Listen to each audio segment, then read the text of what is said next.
Yo, it's Inphamus Amadeuz, AK Young IPH, AK Smack Your Baby Mama. She ain't got that real money on time. You officially locked in with Team Focus Radio. When my guy's so focused, log on and get logged off. Yeah.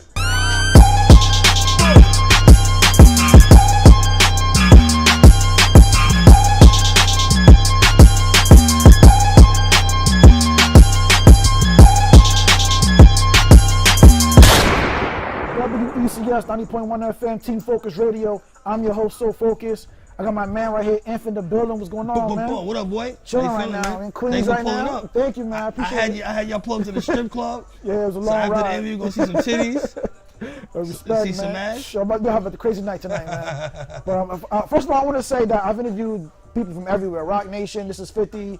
Shade 45. I have never been in an interview in a strip club in my life, so this is gonna be an experience right here, man. Absolutely. So let's get these questions real quick. So I want to talk about when I first saw you. Okay. So the first time I saw you, I was basically watching National Geographic. Yeah. You know what I mean? It was an Underground Inc.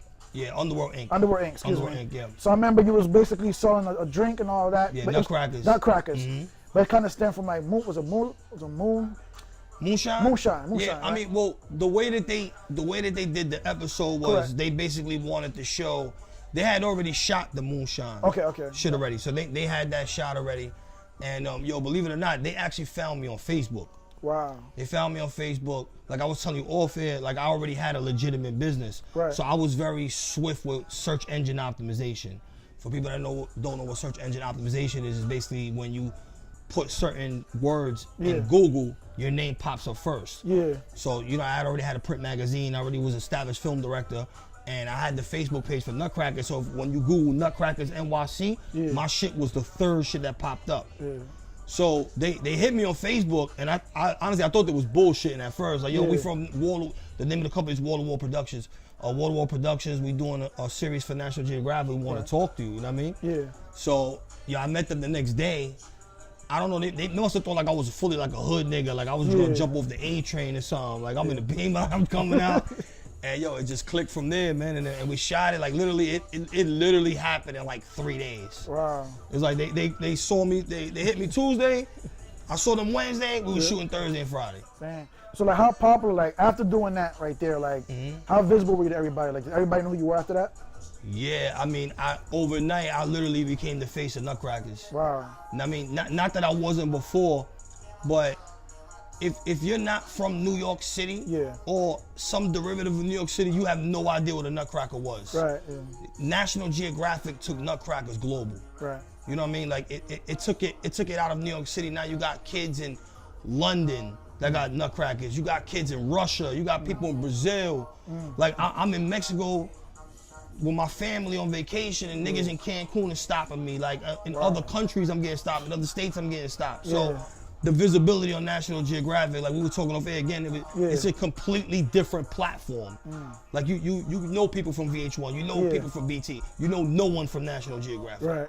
You know what I mean? So and the fact that I went on, you know, a lot of people thought I was crazy. Yeah. Yo, this nigga, he going on National Geographic, he got no mask on, but at the end of the day, like, you know, it was an opportunity to be exposed to a larger platform. At the same time, expand the Nutcracker business. Cause a lot of niggas in the streets, they greedy. Yeah. You know what I'm saying? So they want to cuff it for themselves. Oh, this is my shit. Nah, this for everybody. Yeah. Nutcrackers was made by a Chinese man in a store. His name is Jose. Shout out Jose. In Flor de Mayo. That's if you're ever in New York City, 100th Street and Broadway, the original Nutcracker. Yeah. You know what I mean? And people took that drink and they put it in the streets. So it wasn't nobody in the street shit anyway. Yeah. You see what I'm saying?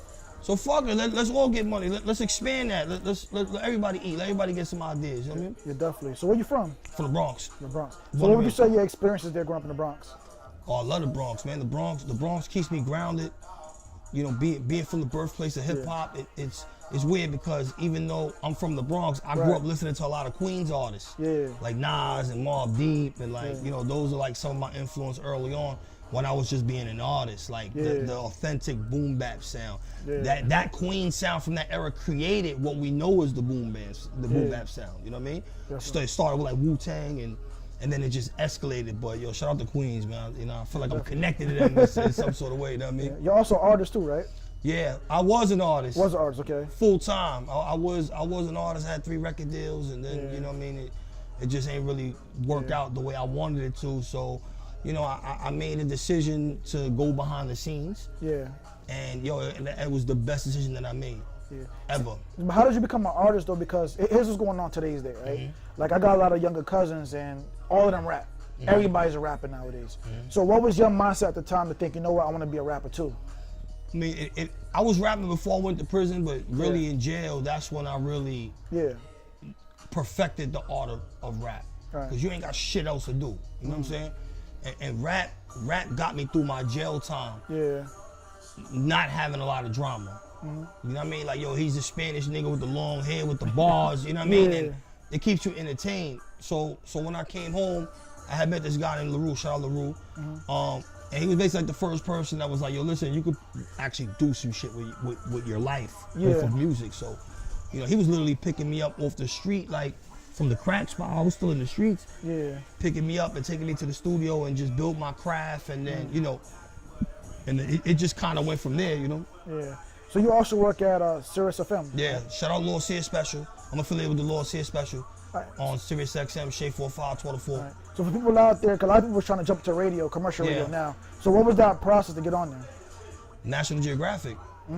So when the show aired on National Geographic, Lord Sear, who's the guy that I'm with now, he saw me on National Geographic and he basically posted my picture on Instagram. Wow.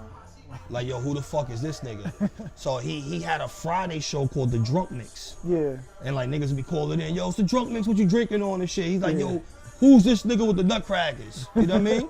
And then I came up as a guest first. Yeah. And then I just basically worked my way in. I got in with him through film.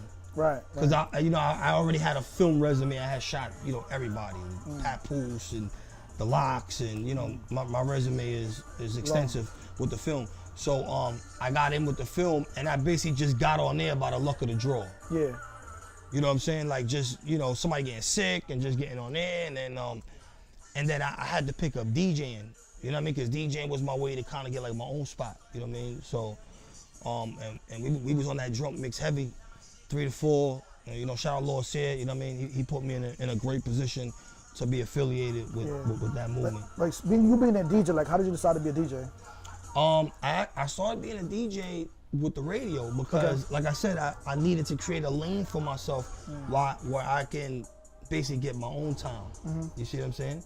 And I've always been a promoter in the club, so now that I'm able to DJ, not only we controlling the door and the bartender and that, but now we're controlling the music. Yeah, yeah. So it gives me an advantage in all aspects, not only radio, but promotion, nightlife, and things like that. But DJing is great, and it's easy to pick it up when you have some sort of musical background, where you understand melodic melodies and the way beats are placed and how to blend music together with tempos. So yeah, you know what I mean? I picked up DJing rather quickly. It's crazy because I always ask DJs because I'm a radio personality. I'm not a DJ. But I do play music on my station. I just take a hard drive and plug it in. When people ask me, you're a DJ, I'm like, nah, I'm just a radio personality. So do you consider, like, is there anything such thing as a fake DJ to you? Or like, do you have to be like an actual skilled DJ to be a DJ? I mean, I guess it's kind of how you look at it. You know, times have changed so much. You know, previously it was all vinyl records and things like that. It's kind of like a producer. Yeah. Like the early producers were all MPC based, and now the producers now are Logic and FL Studio. Yeah. You know, you can't say he's a fake producer. He's still making a beat. Yeah. And the shit is going platinum. You know what I'm saying? So I don't really say that anyone's a fake DJ as long as you're able to control the music and get the melodies together and make sure everything sounds good. And at the end of the day, the crowd does not know what the fuck is going on. So whether you're on Serato, a virtual DJ, or you're DJing on your laptop, or you have vinyl, it's all the same thing. As long as you're able to control the crowd and please them and give them a good time, because that's what we're all here for. Yeah. I know we was talking during the break for a little bit about DJs being important in the game. Like, how important are DJs to hip hop? Understand what I'm saying. There's gonna be a day you're not gonna have a bag. Always, for the rest of your life, make sure you take care of the motherfucking DJs. Can I get a motherfucking amen? I mean, DJs are hip hop. Yeah. Nothing, and not only hip hop, music in general, in all genres, you need the DJ. you cannot break a record without a DJ. Yeah. In the clubs, the radios, and the festivals, you need the DJs. Yeah. The DJs is the most important aspect, probably, of hip hop. Yeah. Is there any DJs you look up to and why? Shout out my guy DJ Self. Definitely, Self helped me out a lot. You know, with DJing, you know what I'm saying, and not really like on a mentoring level, but you know, just like little things like switching his time slot. Yeah. You know, shout Marv. You know what I mean? They switched their time slot for me, so it'll look like he's opening up for me. Yeah, that's what's type of shit. You know what I'm saying? Flex, of course. And then you know, like a lot of the dope DJs like Stretch Armstrong. You know what I'm saying? Clark Kent. Yeah. You know, like real dope DJs. Actual like. They got this party called the Originals. Okay. They do it at this place called Cielo in the city. It's the only party I've ever been to in my life where they was playing Wu-Tang Cream in the party, 1 o'clock in the morning, and the crowd is going crazy. Yeah. You know what I'm saying? Well, like, French Montana record in the background. They're playing Wu-Tang Clan. You know what I'm saying? Well, in the club. People going crazy, popping bottles. Like, yo, this is lit, man. That's talent. Yeah, I'll talk about radio because today's date, you could go, if I go in my car now, I want to hear music, I could just basically go to YouTube. You know, there's this Pandora, they got all these different things.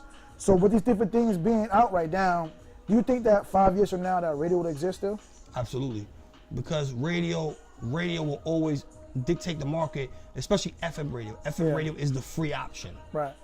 You know, and unfortunately, we live in a day and age where this generation is based on a free market. Right.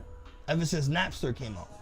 You know, my generation used to go to the Wiz, or they would go to Best Buy or like Tower Records and actually physically have to go purchase a CD. Right. You know, this generation has no idea what that is. Yeah. You know, when the record comes out now, it's like, you don't even gotta pay for the record. Yeah. You could pay Apple Music $7 a month and stream whatever you want, which is why like somebody like Cardi B now just went gold, because they had to change the format of how they calculate record sales on the new generation. So going back to radio will forever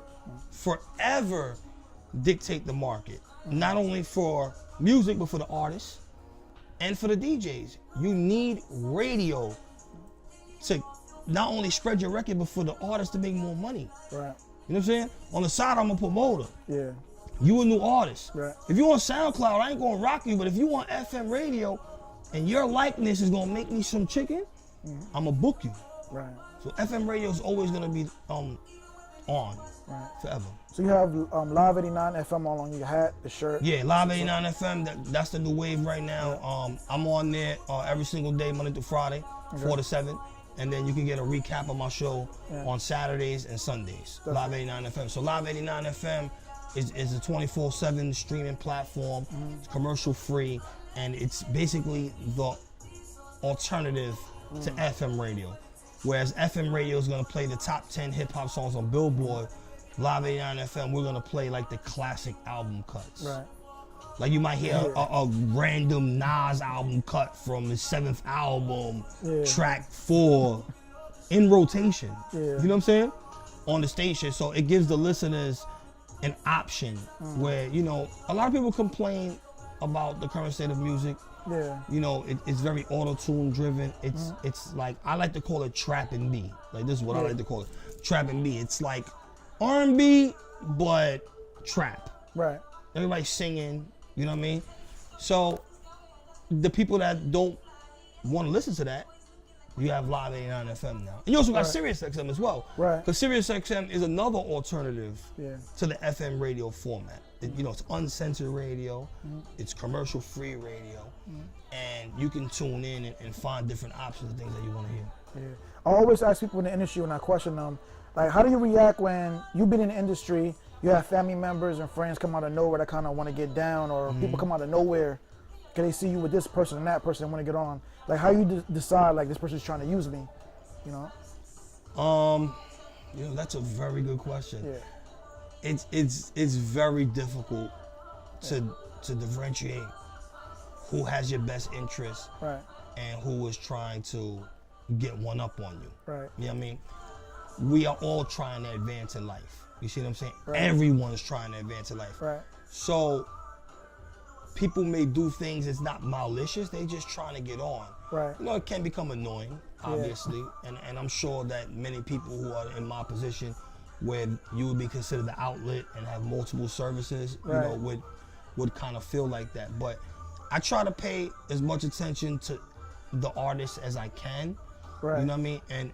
And I judge how much I'm gonna help them by how much they're helping yourself. Right. You know what I'm saying? Right. You know, I always used to say, like, you must invest in success if you want success to invest in you.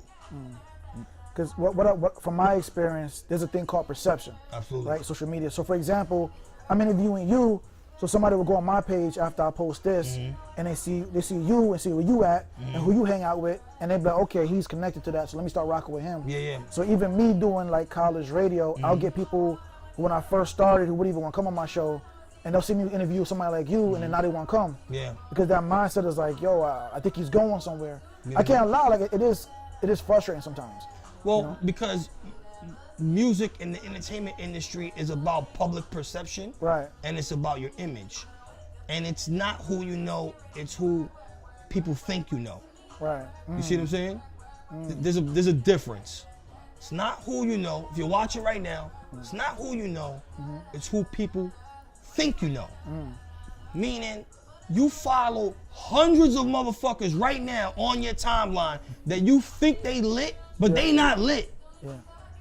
They just in the right places at the right time, dick riding niggas, and guess what? They going back home to fucking Patterson Projects on the 14th floor with a light bulb and a half a gallon of spoiled milk in their crib.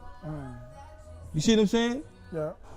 So when we're trying to help people and we're in these platforms where we, you know, interviewing people and shit, it's hard to differentiate who is that and who's genuine. You see what I'm saying? It's the double-sided coin. And it's frustrating, you know what I mean? It's definitely frustrating, but you know, this is what we asked for. You see what I'm saying? So you have to deal with it the best way you can. Definitely. So what advice would you give somebody that's basically trying to get in your shoes? Or trying to do what you do? No machine moves on like parts in life. You see what I'm saying? Yeah. My Audi A4 outside relies on different parts to make it move as one. You got the rotors, you got the tires, you got this and the third. A lot of people fuck up because you got 17 niggas around you that do the same exact shit, and then you wonder why you stuck. Yeah. You see what I'm saying? Yeah. You got 19 rappers on your team and one beat maker. Nobody knows how to do marketing, nobody knows how to do advertisement, nobody knows how to do public relations. Yeah. It's a whole entire business behind it. So you gotta self-educate yourself. That's what I did. Yeah. In order for me to be here right now, sitting with you, and to be affiliated with SiriusXM and to be on National Geographic, I had to step away from being an artist because I didn't understand the business. And the only way for me to do that adequately was to not rap. You know what I mean? Because how the fuck can I be a rapper? Rap is a full-time job. Yeah. So you have to focus on just making music. But what about all the other aspects of it? So I taught myself everything that I could in that time frame, and I picked up some very valuable skill sets along the way, like film was one of them, DJing, being able to talk and be likable and personable. You know what I mean? A lot of niggas get on camera and they like, you know.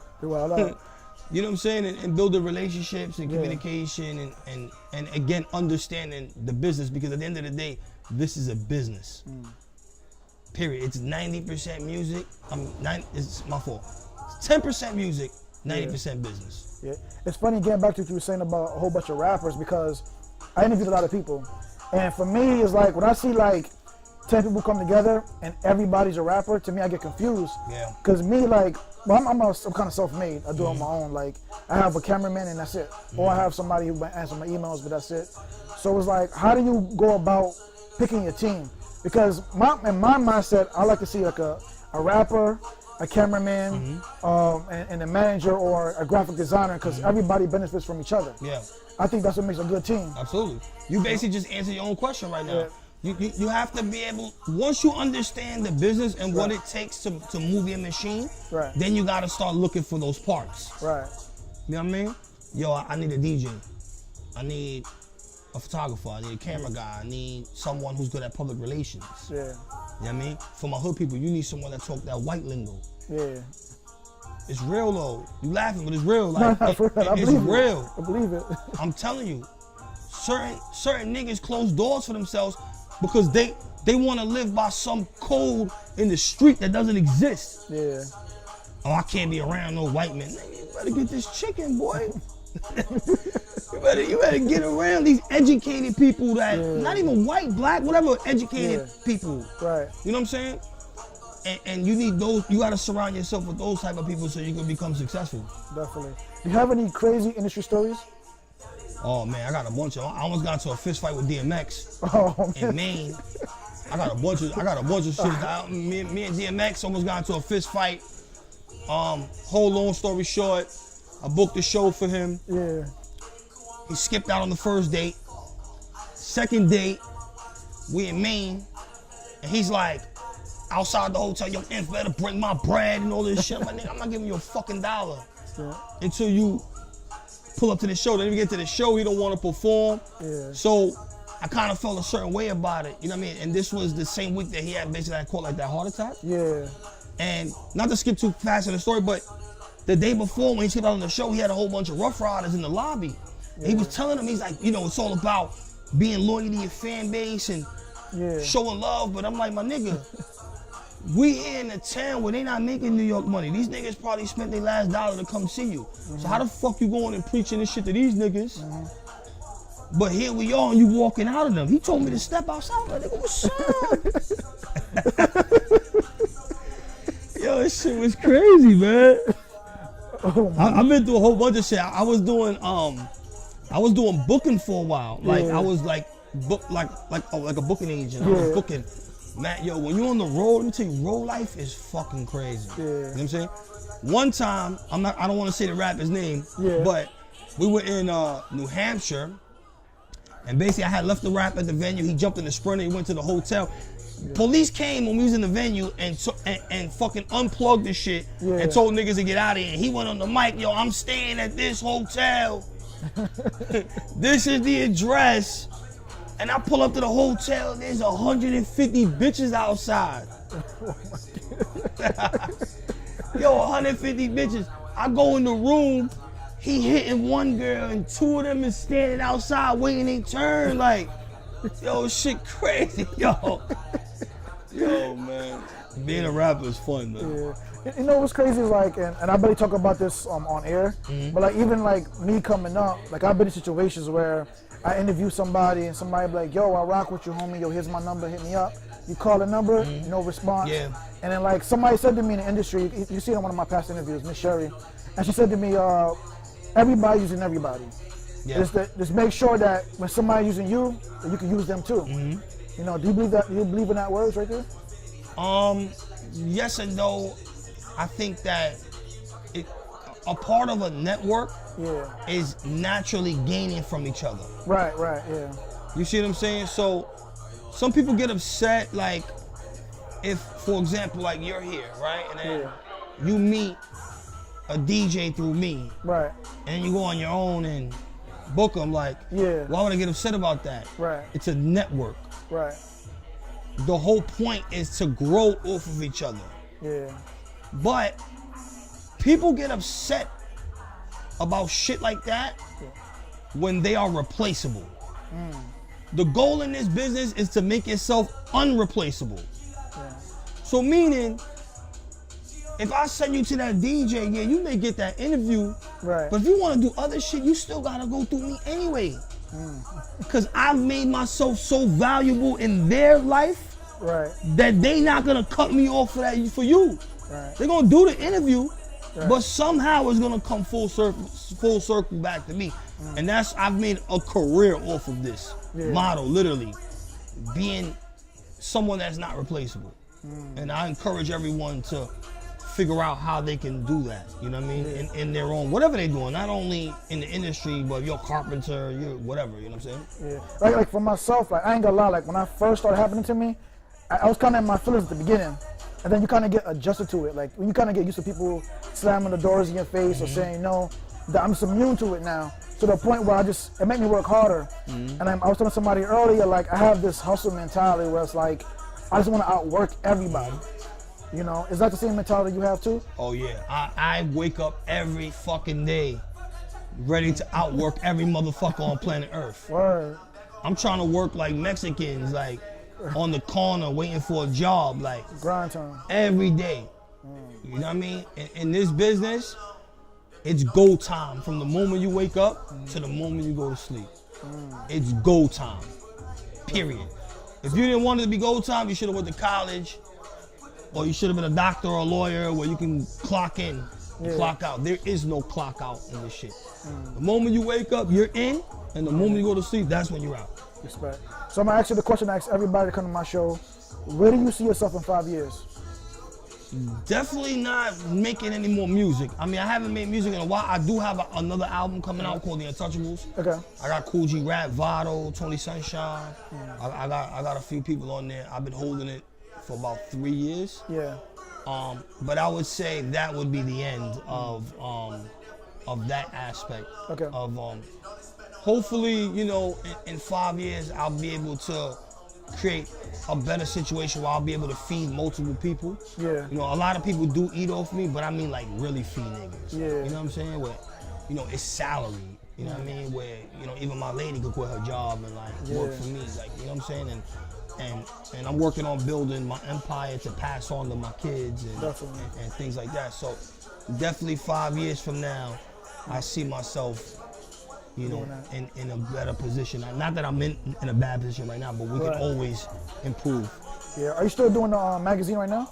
No, man. You know, the magazine is funny, man, because I got into the game too late, and yo, I Get Out of Magazine did a lot of big things, man. We was in 234 newsstands. I got an unreleased issue with Cardi B. Wow. And, you know, she blew, like, you know what I mean? I caught her right before that all happened, but she was still dancing. You know what I mean? But with the evolution of social media, magazines have kind of become obsolete because the information travels too quickly. So by the time I go and print the issue and put in the newsstands, you already have the information on your phone. Yeah. You know what I mean? Which is why, like, even newspapers and things, they're dying. Like, Instagram and Facebook is like the new news. Yeah. You scroll on your timeline, everything is there. That's facts. Yeah. Look, I'll tell you some ill shit. Like, I'm a big baseball fan. I'm a big Mets fan. Even MLB now is streaming games on Facebook. You see what I'm saying? A company that has their own network, multi-billion-dollar industry, are streaming games for free on the internet. There's like Toys R Us shutting down now. Amazon. Yeah. You know, information travels so quickly, so it's like we had a great run. Yeah. But going back to being an entrepreneur and having a team behind you, yeah, I've always done things to get in and get out. Yeah. I've never done anything to that be my main goal. I did it to open doors for myself. I had a modeling agency at one time. Yeah. That's how I really got started. You know, when I had quit rap, I'm like, yo, what am I gonna do? Like, how the fuck am I gonna meet everybody? You see what I'm saying? Yeah. So we opened the modeling agency, started getting on the video sets, meeting people, and then from there I picked up film, and then I knew the directors and the artists. That's how I got behind the camera. And then the magazine just happened to happen based on the relationships that I had with people. Oh fuck, we're gonna put a print magazine out and yada yada yada. You know what I'm saying? Nutcrackers was always involved in that because I would just pop out with the Nutcrackers, like, yo, I got the, you know what I mean? Everybody wanna drink and shit. Yeah. But I think if I would have gotten into the magazine game a little earlier, I would have put out a lot more issues. We only ended up putting out 5 full issues on the magazine. But again, the information travels so quickly, so it's hard to maintain and compete against the World Wide Web. Yeah, definitely. But you also have artists now, right? Yeah, I've managed my guy Ricky Bat. Shout out to him. We did the Sway in the Morning freestyle recently. We got the album coming out, Visions of a Prospect. Okay. So Ricky Bass has kind of been my main focus, and then I have a girl that I work with, Elba Everlasting. Yeah. And shout out my guy Snipe like D-Block, because he's been, you know, me and Snipe have been rolling with each other for a while. Yeah. And you know, you'll catch him on all the D-Block projects, the Locks albums, the Kiss, and things like that. And actually, I got my other guy, Torres. Yeah. He's actually gonna be on a show on BT. Okay. This summer. So I'm gonna be working. You know, it's funny because he's my publicist. Yeah. But now it's like he's in a position where he's about to be in the forefront. So now I gotta step in and like, cause I know how to do shit. Like, yo, I got you, get these bookings, and of course the biggest person I work with is Lord Sear. Right. Of Shade 45, you know what I mean? Respect. So, you know, Lord Sear is a blessing. You know, he was on the first ever mix show.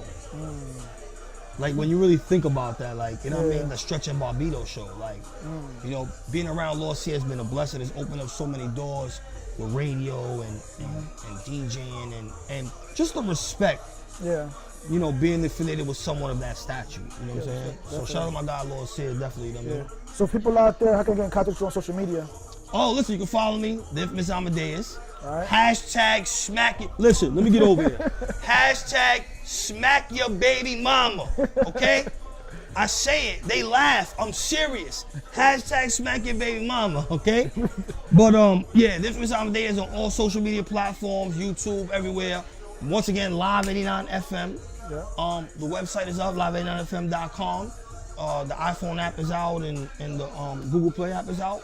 I'm on there 4 to 7, and you'll catch me, you know, on the Shade 45 or Sirius XM, pop in and out of there. And yeah, it's just, I'm not really that hard to find. Just Google me. Google me. I'm here. Hit up Nutcracker too. And the most important thing, because you just reminded me, Underworld Inc., National Geographic. Okay. Season 2, Episode 1, Moonshine Mayhem is available everywhere, in every country, in every language. One time, some guy hit me. Yo, I'm talking about, hey, listen, national, all over the world. Seriously, Africa, everywhere.